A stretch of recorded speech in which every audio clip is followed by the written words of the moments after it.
Oi, Eliane, bom dia.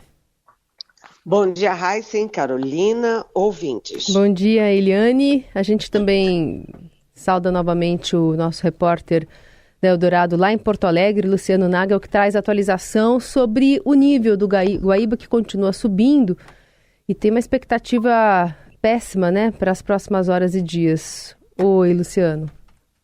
Oi, bom dia, Carol, Raíssen, Eliane, ouvintes da Eldorado FM.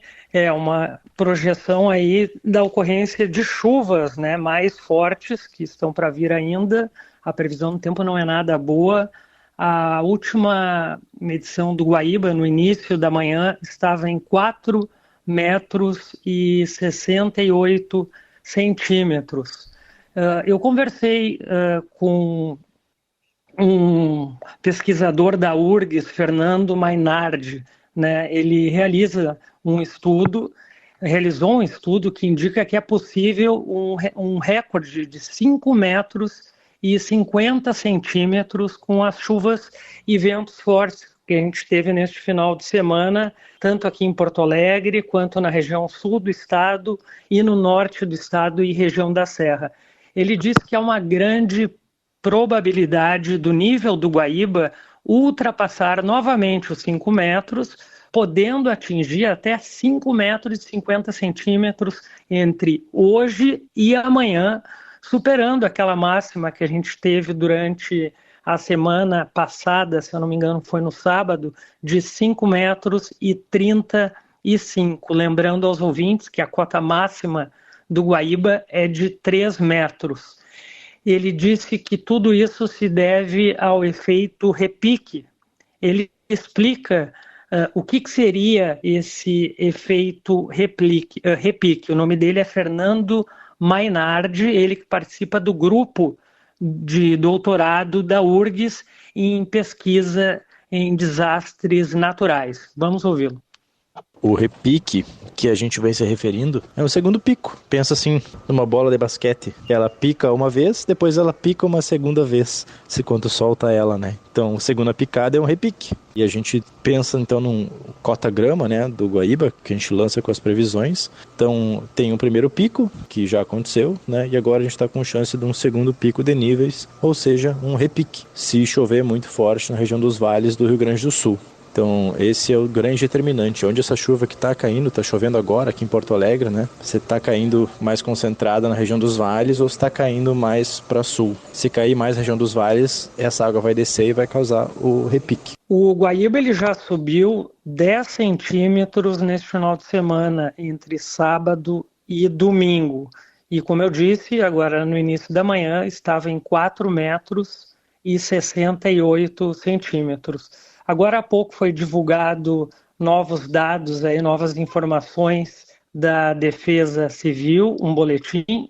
Aumentou o número de mortos, são 147 pessoas que já faleceram devido a essa tragédia, 127 estão desaparecidas, temos 806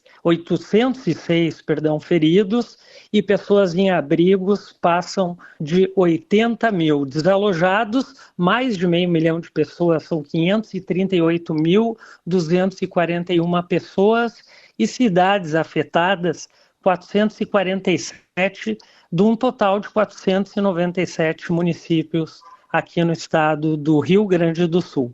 Com vocês aí no estúdio. Obrigada pelo panorama. O Luciano Nagel, que continua acompanhando todas as informações da capital gaúcha. Bom, Eliane, a gente tem esse panorama e prospecções, né, de dias ainda muito difíceis e desafiadores, ao passo em que já tem o anúncio de uma coletiva marcada agora para as 10h30 da manhã do governador Eduardo Leite para falar mais sobre a tragédia e uma reunião também marcada com o ministro Fernando Haddad para tratar sobre dívida gaúcha.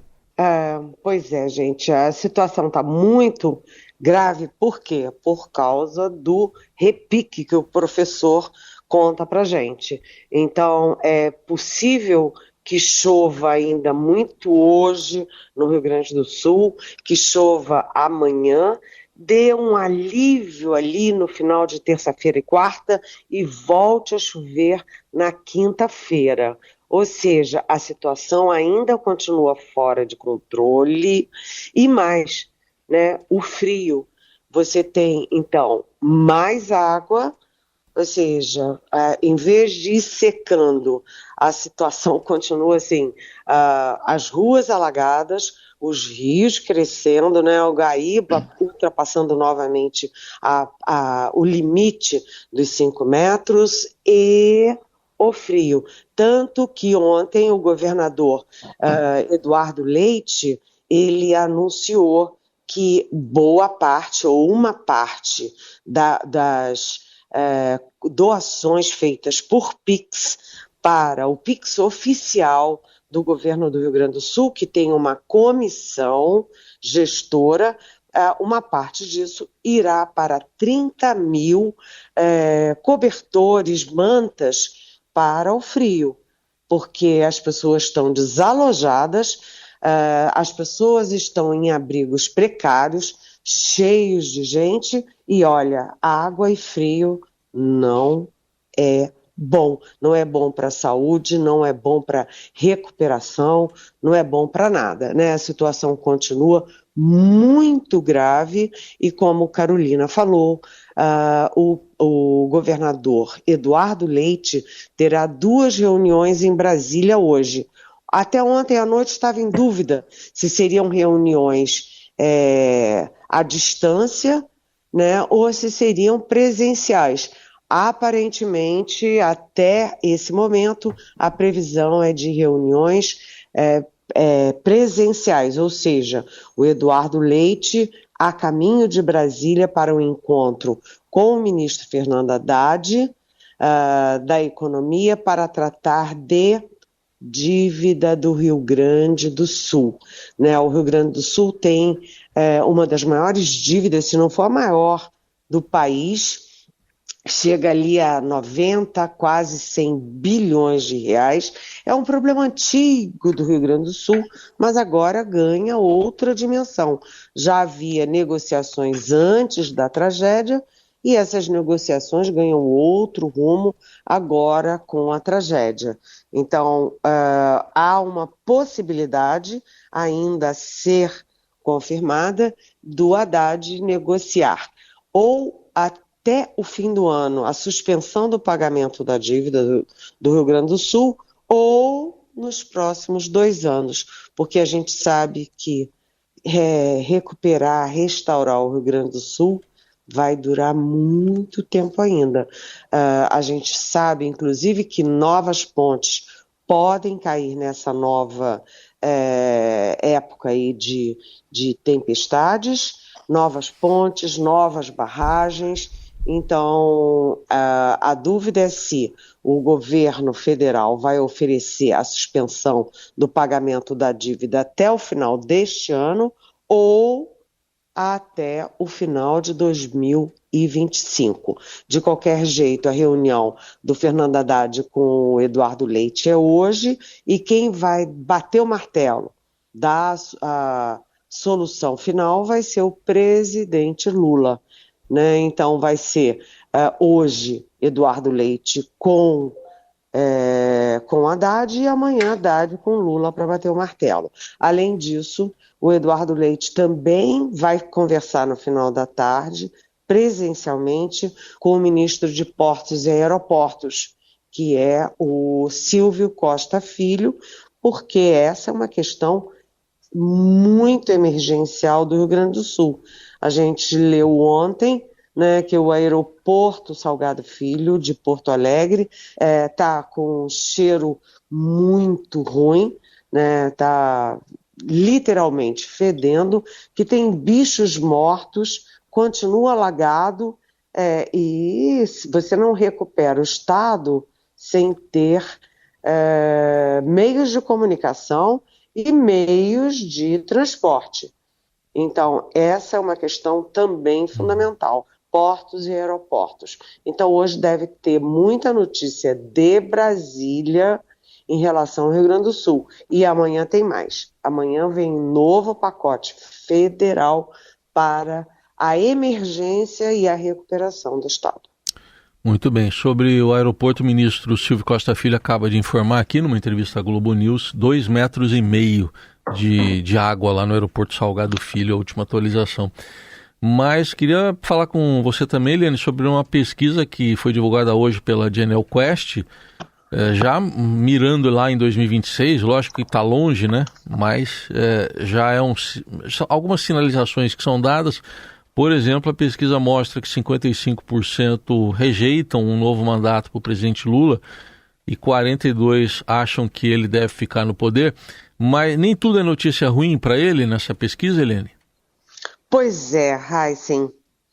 Essa pesquisa é o velho copo meio cheio, copo meio vazio. Como você frisou, e frisou muito bem, está muito longe, muita água vai rolar e não só a água do Rio Grande do Sul. Tem muitas questões ainda em jogo, a questão fiscal, a questão econômica em geral, enfim, tem muita coisa que vai acontecer, mas neste momento, né, o retrato desse momento apurado pela Quest é de que 50% acham que o Lula não merece nova chance de disputar a presidência. Aí pode haver várias suposições. Uma, de que o Lula está velho. Outro, de que o Lula não está indo bem no governo. Outro é de que há candidatos melhores. Enfim, há várias suposições. Há motivos diferenciados para mais da metade acharem que o Lula não merece uma nova chance. Mas, de qualquer jeito, tem uma boa notícia, tem um copo aí meio cheio, porque a Quest listou 8 candidatos prováveis e o Lula bate todos eles. O Lula ainda não tem competidor. Até porque quando tem muitos, né, a pesquisa fica muito diluída. Mas, de qualquer jeito, 47% votariam em Lula. É o maior índice de todos.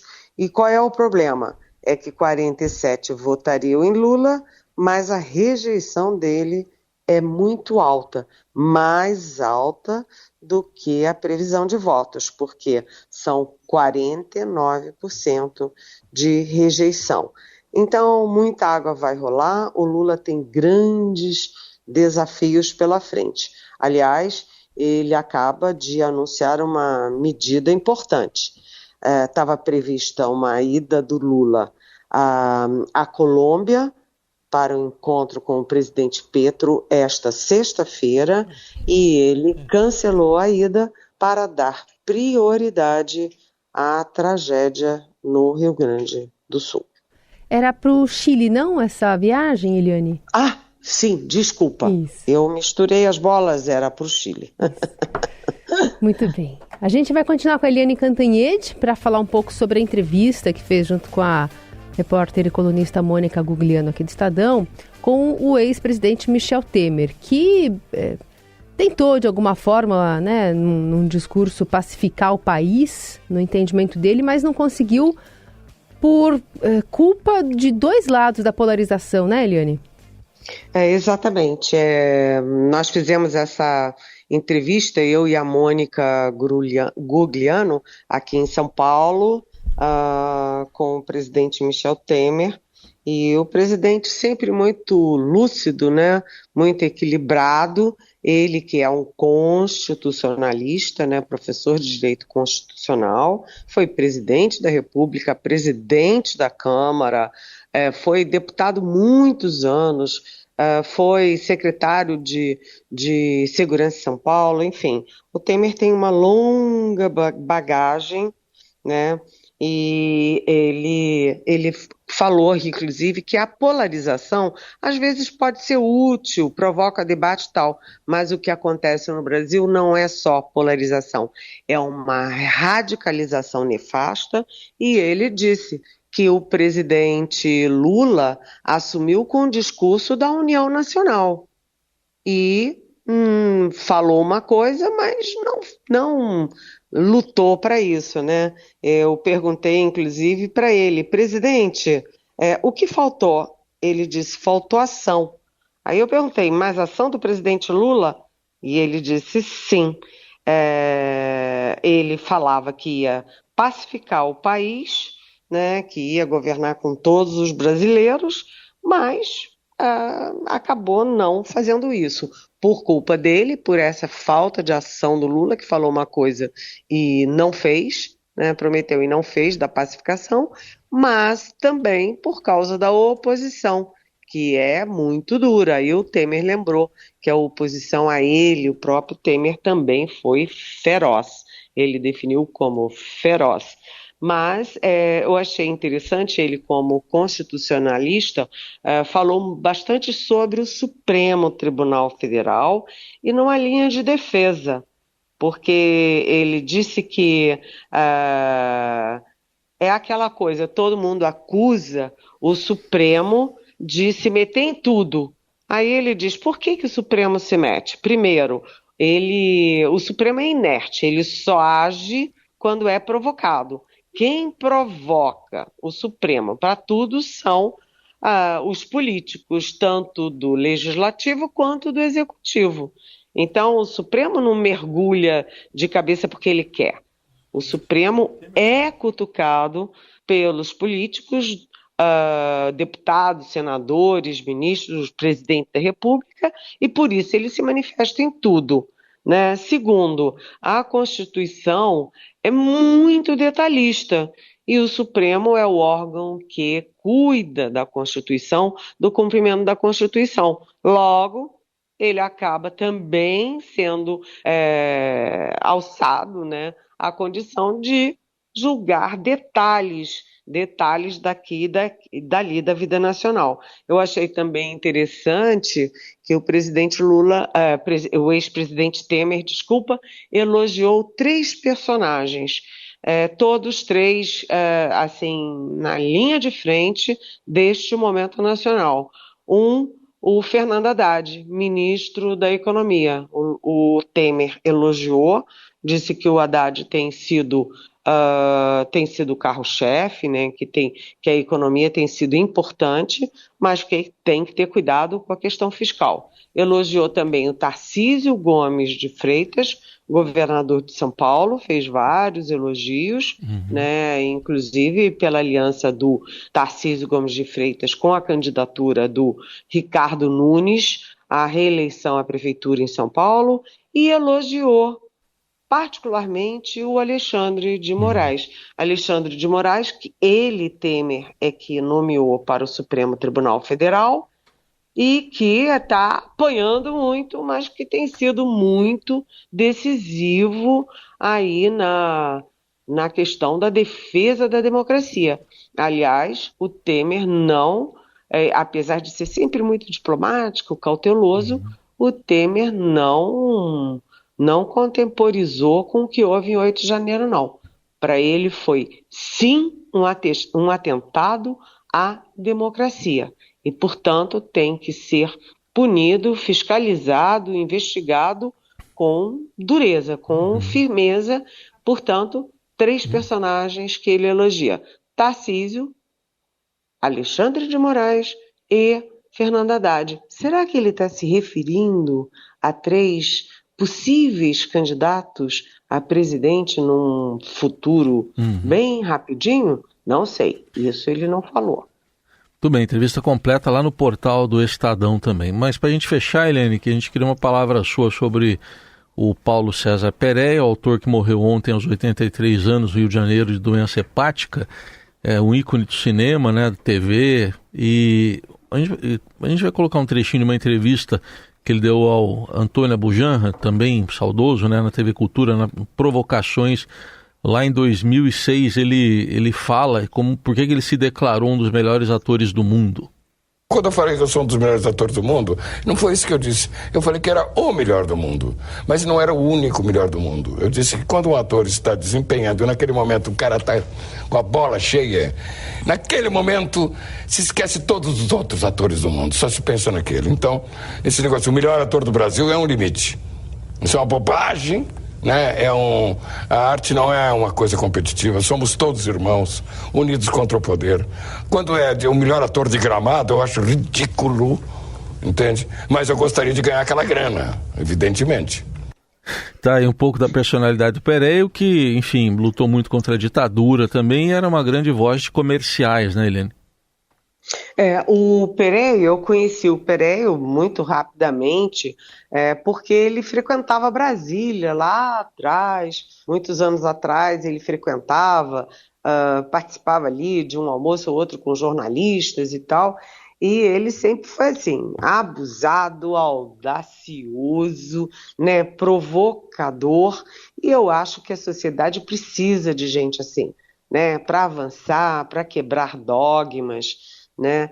E achei muito, muito bonito o depoimento da Cissa Guimarães, que foi mulher do Pereio e que disse: ele foi o meu grande amor. Ele que foi casado com ela e os dois tiveram 2 filhos juntos. O Pereio tem uma marca na história da dramaturgia brasileira e também uma marca como provocador político brasileiro. Isso é sempre positivo, provocar, chocar para criar discussões, buscar consensos e também, obviamente, criticar o que precisa ser criticado.